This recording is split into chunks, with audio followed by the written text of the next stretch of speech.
Mr. Silent Channel. Kabanata 486 hanggang 470. Lahat ay lumipat. 0486. Yeah, the dignified legendary powerhouse has no pretense at all.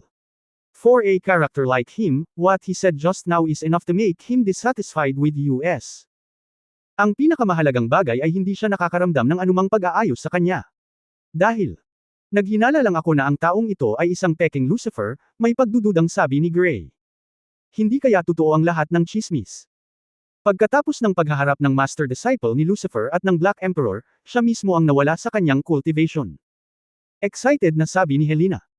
Tumango si Gray, I guess it's very possible, otherwise Wu Yashu would not see you as so serious, and we should be more arrogante. Sinusunod pa rin namin ang orihinal na plano, at mas angkop na subukan pa ito ayon sa utos ng pinuno ng regiment.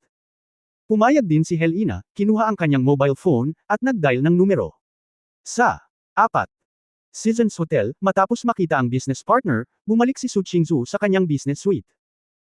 Matapos itapon ang kanyang bag at haburin ang kanyang coat, humiga si Su Qingzu sa malaking kama at nagpakawala ng mahabang hininga. Nakaramdam ng pagkawasak sa silid, napapout ang babae. Pagkatapos ng pagsasanay sa masamang tao kagabi, hindi siya pumunta sa kanya ngayon. Habang pinag-iisipan niya ito, mas lalo siyang namumuhi. Saan siya nagpunta? Walang malay na kinuha ni Su Qingzu ang telepono, nagpaplanong tumawag at magtanong. Pero pag naiisip ko, bakit ko naman siya tatawagan? Kung hindi mo dalhin ang iyong sarili upang maglaro, pagkatapos ay hindi mo siya papansinin. Habang iniisip ito ni Su Qingzu, lalo siyang nagagalit. Ang pangunahing punto ay nagugutom pa rin siya, at mabubusog siya pagkatapos nito. Sa desperasyon, naalala ni Su Qingzu na tumawag ng hotel para sa paghahatid ng pagkain. Siguradong mag-aatubili siyang lumabas para kumain mag-isa. Maya-maya lang ay tumunog ang doorbell.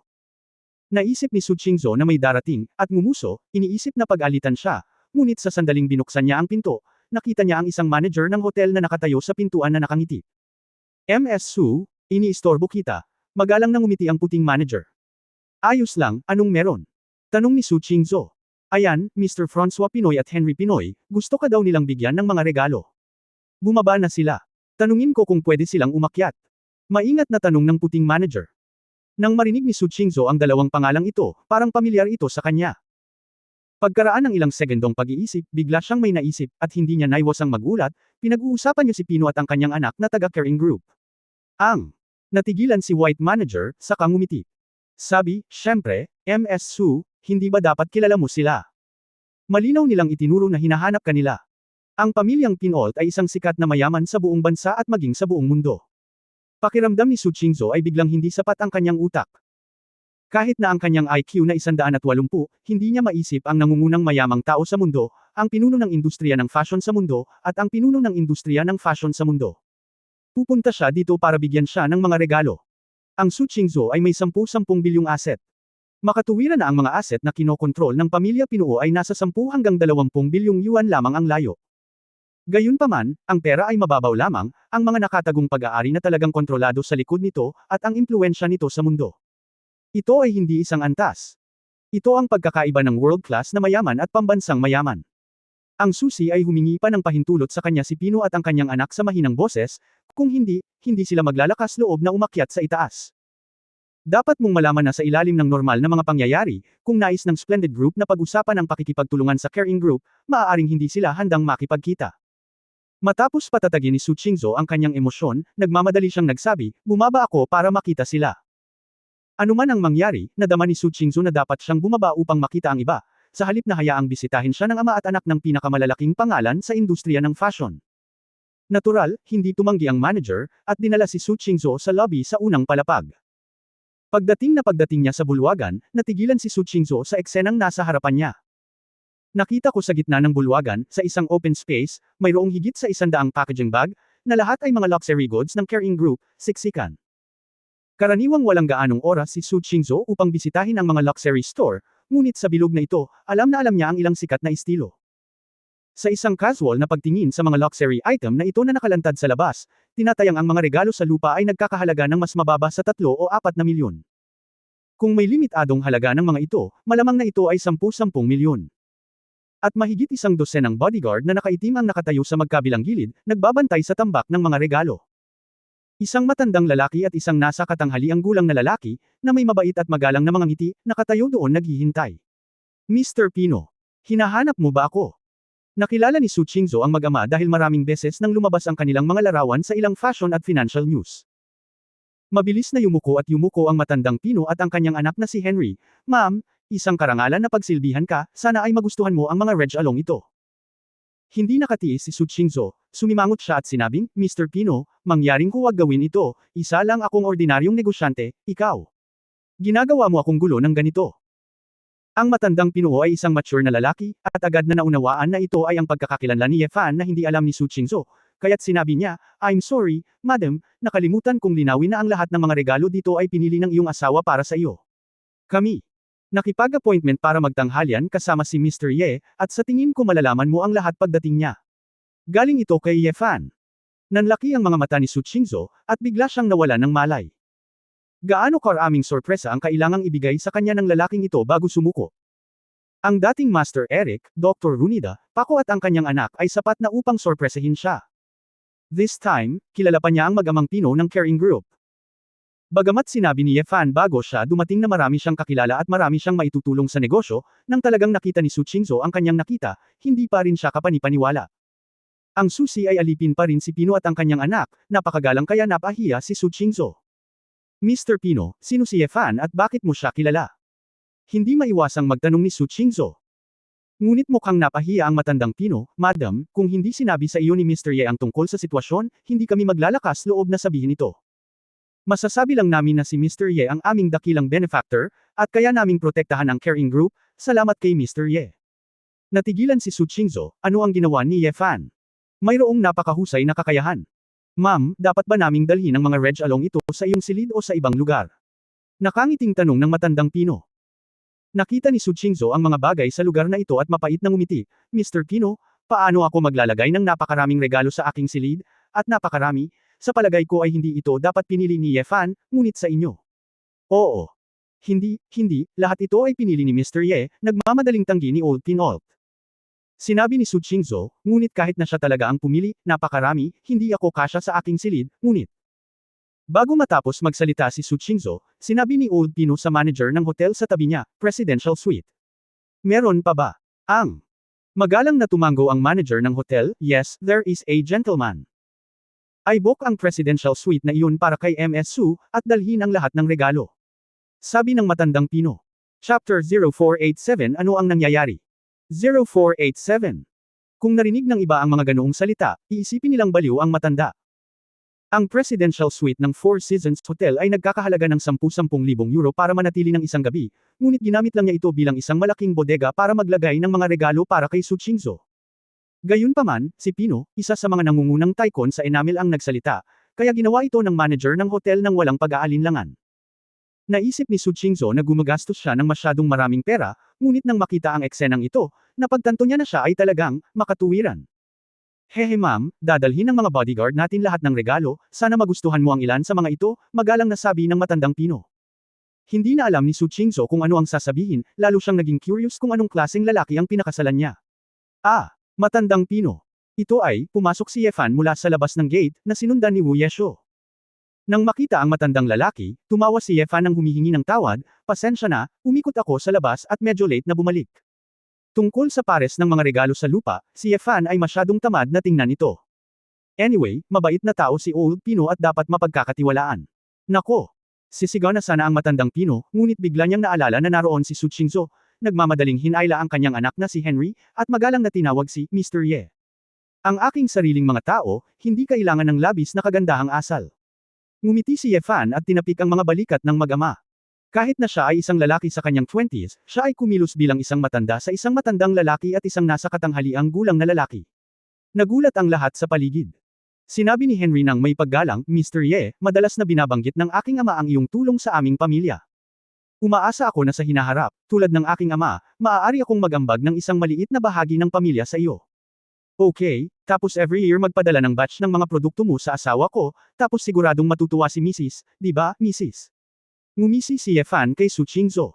Nakita ni Su Qingzhou si Ye Fan at ang ama at anak ni Pino na nakakabit sa kanilang mga balikat, kaya hindi na siya makapaghintay na kurutin ang sarili upang kumpirmahin na hindi siya nananaginip. Hindi. Hindi ko gagawin, kung gugustuhin ko, ako rin ang magbabayad para dito. Hindi magandang kunin ito ng walang kabuluhan, sabi ni Su Qingzhou. Nakita ni Ye Fan na duplicitous ang babae, dahil tiningnan ni Su Qingzhou ang mga gift bag na dinala sa itaas, halatang may bakas ng tononibik sa kanyang mga mata. Mahilig lang magbukas ng mga regalo ang mga babae, lalo na ang mga sikat na brand sa lugar na ito, sapat na para buksan niya ito. Oo naman, tama si Feng Yueying, kahit na kaya mo o hindi, dapat mong ibigay. Kahit gaano karaming salitang, I love you, ang sabihin mo, walang tunay na pera. Dahil kailangan talagang makita ng isang babae kung gaano kakagaling sa kanya, hindi lang lip sync. Ito ay, lumapit din si Wu Yeshu, at ngumiti kay Su Qingzhou na may kumikislap na mga mata, hello, Sister Su. Ikaw ay. Noon lang napansin ni Su Qingzhou na may isa pang batang babae na may pambihirang hitsura at espesyal na ugali na sumunod kay Ye Fan. Hindi niya maiwasang tumingin kay Ye Fan nang may malamig na tingin, gusto mo bang magpakilala? Si Ye Fan ay nagmamadaling ngumiti at nagsabi, asawa, ito ang aking Diyos na kapatid, na tinatawag na Wu Yeshu, ang kanyang guro ay ang aking mabuting kapatid, Alam kong medyo magulo ang relasyon, ngunit huwag masyadong mag-isip. Ngumiti si Wu Yekang at sinabing, Sister Su, napakaganda mo, ikaw ang pinakamagandang babaeng oriental na nakita ko, hindi nakakagulat na pakasalan ka ni Brother Ye Fan. Nang makita ang simpleng ngiti sa mukha ni Wu Yeshu, binitawan ni Su Qingzhou ang kanyang bantay, talagang naisip niya na ito ay isang ordinaryong batang babae.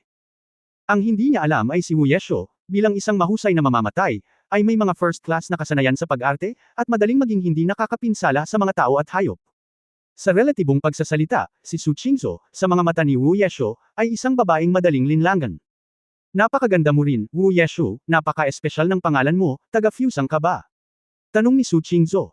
Tumango si Wu Yeshu, ang tatay ko ay taga-Zia, at ang nanay ko ay taga-Fusang, kaya kinuha ng nanay ko ang pangalan.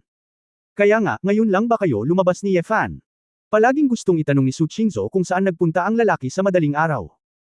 Sinabi ni Wu Yeshuang, oo, gustong pumunta ni kuya at tingnan kung may bagay para kay Sister Su, kaya hayaan mo akong tulungan kang pumili, kailangan niyang mag-alala tungkol dito, Sister Su, napakasaya mo at mayroon kang mabuting asawa. Oh! Sinulyapan ni Su Qingzhou si Ye Fan, sa wakas ay naging mas komportable ang kanyang puso, at nawala ang dati niyang kawalang kasiyahan. Hindi na makapaghintay si Ye Fan na kunin si Wu Yeshu at halikan siya ng dalawa, napakahusay pa ring magsalita ng babaeng ito. Hoy, Mrs., ang mundo ay maaaring matuto mula sa mundo. Sa aking puso, ang iniisip ko lang ay ikaw sa buong araw. Hinala mo pa rin ako na lalabas para maghanap ng babae. Ang aking puso ay talagang napakapait, sabi ni Ye Fan na may emosyon. Ngumuso si Su Qingzhou, hindi ako naniniwala, wala kang salita ng katotohanan sa iyong bibig. Ngunit sa palagay ko ang nakababatang kapatid na ito na si Wu Ye ay may napakahusay na pananalita at isang malinis na hitsura. Hindi ko talaga alam kung paano kanya aalagaan ng ganito. Ang slick na lalaki. Hindi man lang tumawa ng malakas si Ye Fan, kung nakita ni Su Qingzhou ang kaakit-akit at mapang-akit na hitsura ni Wu Yeshu kahapon, tinatayang babagsak ang baba ni Su Qingzhou sa lupa. Puro pa rin ang kanyang asawa, nakaramdam ng emosyonal si Ye Fan, ngunit syempre hindi niya ito sasabihin. Nais ng Pinolt na gawin ang kanilang makakaya bilang mga panginoong may lupa, kaya gumamit sila ng Rolls-Royce upang dalhin ang tatlo sa isa sa kanilang mga mansyon sa Paris para sa hapunan. Ngunit nadama ni Su Qingzhou na ito ay masyadong nakakaubos ng oras. Kinailangan niyang dumalo sa isang reception na gaganapin ng Enamel Chamber of Commerce sa gabi, at nagplano siyang maghanda ng mabuti, kaya ayaw niyang mag-ukol ng masyadong maraming oras sa pagkain. Pagkarinig pa lang ni Old Pino, alam na niya agad kung ano ang reception, at nagtanong, Madam, sa Alice reception po sa Paris International Hotel. Dadalo din po ang anak ko in behalf of our caring group. Kung hindi po namin naaayawan, pwede po namin kayo direktang ihatid doon. Gayunpaman, agad na umiling si Su Qingzhou at magalang na sinabi, Mr. Pino, bagamat kayo ni Ye Fan ay napakapamilyar sa isa't isa, umaasa ako na ang mga usapin sa negosyo ay maaaring makuha sa pamamagitan ng sarili kong lakas hanggat maaari, hindi sa pamamagitan ng interpersonal na relasyon. Gayunpaman, ma'am. Bilang isang negosyante, kapag nakatayo ka sa isang taas, minsan, hindi mo magagawa ang isang bagay sa pamamagitan lamang ng iyong kakayahan, seryosong sabi ni Old Pinolt. Ibinaba ni Su Qingzhou ang kanyang ulo at kinagat ang kanyang ibabang labi, kahit na, gusto kong subukan, hanggang saan ako makakarating. Matandang Pino, huwag kang makisali sa negosyo ng aking asawa, hindi niya ito gusto, sabi ni Ye Fan. Matapos makinig ni Pino at ng kanyang anak, hindi na sila masyadong nag-usap. Sa halip, sabay silang kumain na 5 sa restaurant ng hotel. Nang umalis si Pino at ang kanyang anak, nagsinungaling din si Wu Yeshu na babalik siya, at nagsimulang manatili sa hotel ng palihim. Bumalik sina Ye Fan at Su Qingzhou sa silid ng babae. Tiningnan ni Su Qingzhou ang mga bag at kahon sa silid, at ito ay parang panaginip. Miss, gusto mo ba? Ipinatong ni Yefan ang kanyang mga kamay sa balikat ng babae at nakangiting nagtanong. Biglang lumingon si Su Qingzhou, malamig na tumingin sa kanya si Memo, yung maulap na gabi, ano ang nangyayari? Chapter 0488 Hindi kita pakakasalan. 0488. Natigilan si Yefan, medyo natigilan, asawa, hindi mo ba sinabi sa akin, siya ang aking Diyos na kapatid, ang aking kapatid na lalaki. Kalokohan, malamig na ngumuso si Su Qingzhou, ngayon lang sa harap ng mga tagalabas. Binigyan kita ng mukha, ayaw kong makipagtalo sa iyo, sa tingin mo ba ako ay isang tanga? Pumunta sa kalye at magdala ng isang babae upang pumili ng mga regalo para sa akin. Akala mo talaga 3 taong gulang akong bata, kaya maniniwala ako kung ano man ang sasabihin mo. Sabi ni Yefan sa kanyang lalamunan. Gudong, Sinta, ngayon ko lang talaga naisip na walang napapansin si Su Qingzhou, pero hindi ko inaasahan na makikita ni Su Qingzhou na may kinalaman sila ni Wu Yeju sa kanya. Gayunpaman, naiisip pa rin ni Su Qingzhou kung gaano kahusay ang pagharap sa kanya sa harap ng matandang pino at ng kanyang anak. Ikaw ba at ang iyong nakababatang kapatid na babae sa gabi ay nag-iisip, ako ay napakatanga at walang muwang, talagang naniniwala ako sa iyo. Ang mga mata ni Su Qingzhou ay tila tumagos sa lahat ng iniisip ni Yefan. Siyempre hindi umamin si Yefan, at nagmamadaling sinabi, asawa, huwag mo nang isipin iyon, wala talaga akong kinalaman sa kanya. Saglit na tinitigan ni Su Qingzhou si Yefan, at pagkatapos ay sinabing, naniniwala ako sa iyo pansamantala. Karaniwang inaamin ito ng bastos na tulad mo sa sarili niya kapag ginagawa niya ito. Ilang beses na itong ganito. Ayaw ipagpatuloy ni Yefan ang paksang ito, ngumiti siya at sinabing, asawa, napakalaki mo talaga. Bueno, tingnan mo kung ano ang dinala sa iyo ng matandang pino upang makita kung mayroon kang anumang mga damit at sapatos na gusto mo. Maaari mo itong isuot sa isang party ng alak sa gabi. Sa katunayan, lumilipad din ang isip ni Su Qingzhou sa mga reg along iyon. Anyway, ang mabulaklak na bituka ni Yefan, sobra na ang nakita niya, at halos manhid na siya. Tumalikod ang babae at naglakad papunta sa regalo, at walang pakialam na sinabi, bueno, para sa kapakanan ni Mr. Pinault, titingnan ko. Sa katunayan, wala akong pakialam doon. Habang nagsasalita si Su Qingzhou, tumingkayad siya at binuksan ang regalo. Ang mga piraso ng damit, bag at sapatos, at maging ang mga alahas, ay inilabas. Ang ekspresyon ni Su Qingzhou ay naging mas masaya, at ang kanyang mga mata ay naging mas maliwanag at mas maliwanag. Masayang bitbit ng babae ang mga bag na may iba't ibang estilo, nagsuot ng iba't ibang damit, at patuloy na umiikot sa harap ng salamin. Yefan, sa tingin mo ba ang bag na ito ay bordado o pinagsama-sama? At bakit medyo mahaba ang kadena? Dapat ko bang dalhin ito ng pauilas? Tinanong ni Su Qingzhou si Ye habang sinusubukan niya ito. Sale, gusto ko ng payo. Ngunit hindi gaanong alam ni Yefan ang tungkol dito, at direktang sinabi, asawa, sa palagay ko ay maganda ka sa anumang suot mo, at kahit anong bag ang dala mo ay angkop. Lahat ay mabuti. Paano ang palda na ito, hindi ba masyadong tacky ang print? Sabi mo maganda ang puti o ang printed? Masyadong impersonal ang puti. Labis na nalito si Su Qingzhou. Naisip ni Yefan sa kanyang sarili na napakaraming pagkakaiba, ang isang ito na nakaumbok pasulong at paatras ay mas maganda ang hitsura ng hindi ito isinusuot, kaya't sinabi niya, sa tingin ko ay ayos lang. Kung gayon ang pulang bag o ang dilaw na ito, alin ang mas maganda? Nahihirapan akong itugma ang dilaw. Kinamot ni Yefan ang kanyang buhok at sinabing, hindi ko alam, Mrs., wala akong pakialam sa mga damit ng mga babaeng ito. Hindi ko talaga maintindihan. Bakit ka ba ganyan? Sumimangot si Su Qingzhou na hindi nasisiyahan at sinabing, tinatanong lang kita kung alin ang maganda, at sasabihin mo lang kung alin ang maganda, bakit mo pa pakialam kung naiintindihan mo ito o hindi? Baboy ka, ano ang alam mo? Si Yefan ay hindi nakaimik, halika, mag-usap tayo, kaya itinuro niya ang pula at sinabing, sa tingin ko ang pula ay mukhang maganda. Itinagilad ni Su Qingzhou ang kanyang ulo at nag-isip sandali, at sinabing, kung gayon, itatago ko ang dilaw. Sa tingin ko ang dilaw ay mas bata, at ang pula ay masyadong matanda. Halos lumuwa si Yefan ng isang subaw ng dugo, napili na ang asawa, bakit gusto mo akong pumili? Tanong mo, bakit naiinip ka? Sumimangot si Su Qingzhou. Kinailangan ni Yefan na lumiit ng tahimik, at sinabing, asawa, maglaro ng dahan-dahan, iidlap ako. Bakit, ayaw mo bang kasama ako? Tulungan mo na lang ako sa mga dadalhin at isusuot mo sa gabi, bored ka na. Napag-isipan ko na. Napangiti si Yefan. Ikaw, hindi mo na kailangang magpaliwanag. Kung naiinis ka sa akin, hindi kita pakakasalan. Pumunta ka at hanapin ang nakababatang kapatid mong si Wu Ye. Galit na tumalikod si Su Qingzhou at ipinagpatuloy ang paghubad ng mga regalo. Hindi naglakas loob na umalis si Yefan saglit, napangiti siya, at inabot mula sa likuran upang marahan na yakapin ang baywang ni Su Qingzhou, asawa. Umalis ka na. Hindi ako aalis, gusto kitang samahan. Hindi ka ba matutulog? Hindi kita ipagpapaliban, ako mismo ang gagawa, iniinis mo pa rin ako, pag-ikot ni Su Qingzhou. Pero syempre hindi talaga mabitawan ni Yefan ang babae, sa halip ay niyakap siya ng mahigpit. Wife, huwag kang magalit, although hindi ko talaga maintindihan, pero I will try my best to help you see which one looks good, okay? Malumanay na sinabi ni Yefan, asawa, ikaw ay higit sa lahat ay masyadong mapangahas, tulad ng isang engkanto, kung ano ang suot ng mga mortal na ito, maganda sila sa iyo, at hindi mo na kailangang magsabi ng kahit ano. Si Su Qingzhou ay may hawak na palda, at nang marinig niya ang mga salita ng lalaki, gumalaw ang mga sulok ng kanyang bibig, at siya ay natuwa, ngunit tumanggi pa rin siyang sabihin, masyado kang exaggerated, nagsisinungaling ka sa akin, at nakikipagsosyo ka sa ibang mga babae, ako ay isang tanga. Oh, asawa ko, huwag mo nang banggitin ito, okay? Hindi pa ba tapos ang Wu Yeshu incident? Natakot si Yefan na muling banggitin ito ni Su Qingzhou, sa pag-aakalang siya at si Wu Yeshu ay kumilos na ngayon. Matapos lansagin ng isang babae, hindi na siya makapaghintay na mabaon sa lupa. Wala akong pakialam, pinasaya mo na naman ako, sabi ni Su Qingzhou. Si Yefan ay walang magawa at bamantong hininga, asawa, paano ka magiging masaya? Ang mga mata ni Su Qingzhou ay kumislap ng kaunting kitid, at sinabing, may pakialam ka ba kung masaya ako o hindi? Oo naman. Bakit ako nabubuhay? Hindi ba para lang sa kapakanan ng asawa ko ang maging masaya araw-araw? Nasabi na ni Yefan ang mga salitang ito ng casual, at hinahangaan niya ang sarili niyang mukha. Sa wakas ay pumayag na si Su Qingzhou na lumingon, nanlaki ang kanyang mga mata, at sinabi niya, kung gayon. Kung gayon, gusto kong tulungan mo akong pumili ng isang set ng mga damit para sa cocktail party ngayong gabi. Dapat akong masiyahan. Tumingin si Yefan habang suot niya ang damit sa lupa, bigla niyang naramdaman ang pagnanasang umiyak. Alam niyang hindi gaanong magdadala si Pino. Ngunit sa pagkakataong ito, nagngangalit na lamang siya at makakagat ng bala para matulungan ang babae na pumili. Sa ganitong paraan, patuloy na tinutulungan ni Yefan si Su Qingzhou na pumili ng magkatugmang damit at bag. Bagamat hindi niya masyadong naiintindihan, maaari lamang subukan ni Yefan hanggat maaari.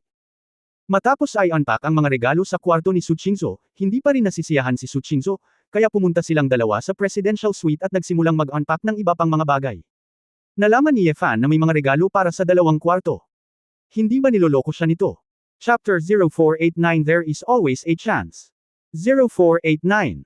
Pagkatapos magpaikot-ikot mula tanghali hanggang alas 5 ng hapon, sa wakas ay pumili si Su Qingzhou ng isang slim blue na palda ng sirena na lubos niyang nasisiyahan. Kahit na hindi pa rin maintindihan ni Yefan kung bakit pinili ng isang babae ang palda na ito, ngunit gayon paman, nasisiyahan si Su Qingzhou. Asawa, pakiramdam ko ito ay magpapapagod sa akin na talunin ng 100 tao. Humiga si Yefan sa presidential suite at nagpakawala ng mahabang buntong hininga. Tumayo si Su Qingzhou sa harap ng angkop na salamin, inikot ang kanyang katawan, tinitigan ang mga detalye ng palda, narinig ang mga salita ng lalaki, mahinang bamantong hininga, sino ba ang nagsabing huwag mo akong pansinin, sinabing paglaruan mo ako, ngunit wala akong pakialam. Asawa, wala ka bang trabaho? Kung hindi mo natapos ang iyong trabaho, paano ko? Ayoko makinig. Ayokong makinig. Lumingon si Su Qingzhou at nagpout, palagi kang may mga dahilan. Ikaw ay ayaw kong lumabas para makipaglaro sa akin. Tiningnan ni Yefan ang nakaumbok na mukha ng babae na parang puting tinapay, at hindi napigil ang matawa, asawa, nalaman kong lalo kang nagpapakyut kamakailan, ngayon lang kita nakilala. Kapag wala kang pakialam. Kumurap si Su Qingzhou, tumalikod, namula, paano? Ganito ako, noong una tayong magkita, hindi pa tayo magkakilala, at gusto mo bang maging ganito ako sa kumpanya? Tapos, hindi na ako papakinggan ng senior management at mga empleyado. Tumango si Yefan, palagay ko rin. Sa totoo lang, Mrs., ganyan talaga ang itsura mo, di ba? Haha, pipi, cute, masaya kapag kumakain ka ng strawberry, lalo na kung ganyan. Ano yun? Silly bite yan, hindi ba? Inilibot ni Su Qingzhou ang kanyang mga mata, paano ako magiging tanga? Bakit palagi mo akong iniisip na isang tanga, tulad ng isang matalik na kaibigan ko? Haha, may best friend ka pa. Kalokohan. Akala mo talaga wala akong kaibigan. May mga girlfriend din ako, okay. At saka, senior sister Yueying at Lingshan, hindi ba maganda ang relasyon nilang lahat sa akin? Ang aking kasintahan ay nagpupunta sa magnesium sa loob ng ilang taon. Well, ito ay kadalasang isang mobile phone at online na chat, kaya hindi mo pa nakikita ito dati. Malungkot na sinabi ni Su Qingzhou, sinabi din niya na ako ay tanga, bakit lahat kayo ay nagsasabi ng ganyan tungkol sa akin? Ganon na ba ako katanga? Nang hindi na hinintay na magsalita pa si Su Qingzhou, biglang niyakap ni Yefan ang baywang ng babae mula sa likod. Ikaw, anong ginagawa mo? Nang inag ang katawan ni Su Qingzhou, at sa salamin, nakita niya na niyakap siya ng lalaki mula sa likod, at ang mukha ni Yefan ay nakadikit sa mukha niya. Ngayon lang din napansin ni Yefan na yakap-yakap niya si Su Qingzhou, at hindi tumanggi si Su Qingzhou, kaya naglakas loob siyang yakapin ito ng mahigpit. Asawa, sa katunayan, sa tingin ko ay napakabuti mo. Sa harap ng mga tagalabas, ikaw ang iyong bingsyan na babaeng presidente. Sa harap ko, ikaw ang iyong hanggal na baitian. Kailangan mong malaman na ang susi ay hindi tanga, ngunit ito ay puti at matamis. Bulong ni Su Chingzo, talaga. Bakit? Hindi ba masamang maging tanga at sweet? Paano magkakaroon? Hinaplos ni Yefan ang mukha ng babae, at mainit na sinabi, gusto ko lang, sa harap ng mga tagalabas, ikaw ay isang diwata, isang diyosa, malayo at hindi malapitan. Sa harap ko, ikaw ay naging isang mapanlokong maliit na hanggal na babae, kasing tamis ng mga donut na kinakain mo. Gusto ba ninyong mga lalaki ang mga babaeng tulad nito? Tanong ni Su Chingzo. Ewan ko sa iba. Anyway, pinakagusto ko ang asawa mo. Kung damaykit ka pa sa akin, mas magugustuhan kita, nakangiting sabi ni Yefan. Ngumisi si Su Chingzo, paano ako magiging clingy sa iyo? Sa palagay ko kanina pa ako nakakapit sa iyo. Gusto mo bang makasama kita buong araw? Ewan ko, feeling ko lang, medyo magkakalapit tayo. Sabi ni Yefan, ibinaba ang kanyang ulo at hinimas-himas ang buhok ng babae, at bumuga ng init sa puti at mamasa-masang tainga ni Su Chingzo. Nagpakawala ng bitik si Su Chingzo at pinilipat ang kanyang katawan, bitiwan mo, anong ginagawa mo? Si Yefan ay walang sinabi, ngunit patuloy na hinahalikan ng mga tainga ni Su Chingzo na parang kaunting tubig. Ang kanyang buhok sa mga templo, dahan-daang bumaba, hinalikan ang purong puting swan neck ni Su Chingzo. Huminga si Su Chingzo at dahan-daang ibinaling ang kanyang mukha sa gilid, ang kanyang mga mata ay parang tubig sa taglagas, na may bugzo ng damdamin. Kung hindi ito maintindihan ni Yefan, ginugol niya ang maraming taon sa mga bulaklak ng walang kabuluhan. Diniin niya si Su Chingzo sa aparador, ibinaba ang kanyang ulo, at hinalikan ito ng mariin. Hanggang sa malagutan ng hininga si Su Chingzo, bahagya niyang tinapik ang dibdib ni Yefan, at binitawan ni Yefan ang babae. Miss, napakaganda mo.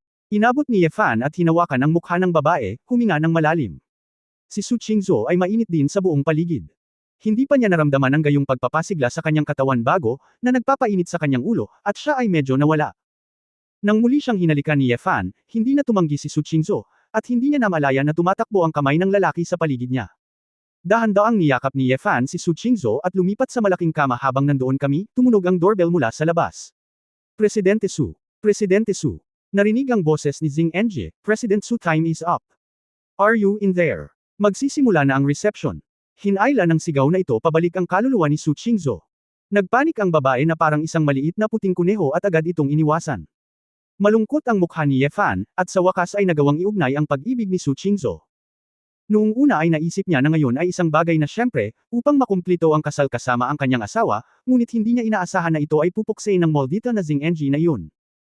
Itinuwid ni Su Chingzo ang bangs na medyo magulo, pumunta ka at magpalit ng suit, pupunta tayo. Nang hihinayang sinabi ni Yefan, asawa, pagkatapos ay bumalik ka sa susunod na gabi.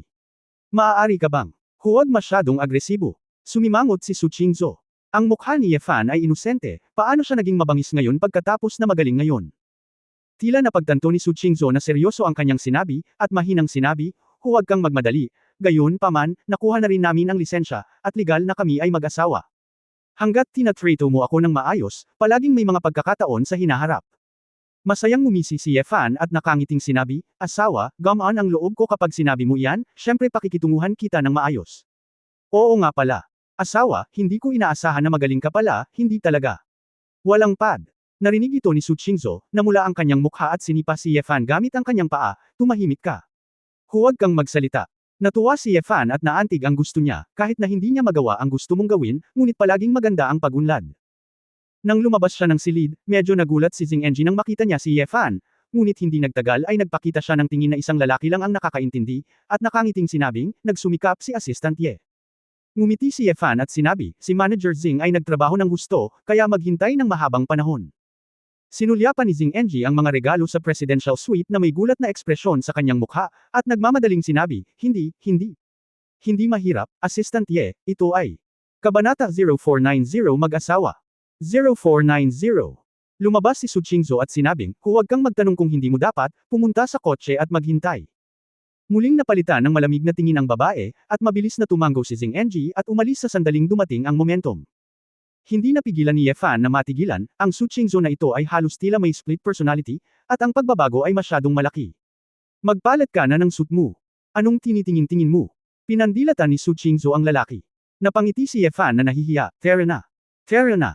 Makalipas ang 10 minuto, sumakay ng kotse sina Yefan at Su Chingzo at nagtungo sa Paris International Hotel. Ang isang malaking bilang ng mga mamahaling kotse ay nakapark sa labas ng hotel, at ang mga lalaki at babae na nakasuot ng mag-agarang damit ay pumasok sa hotel ng magkapares.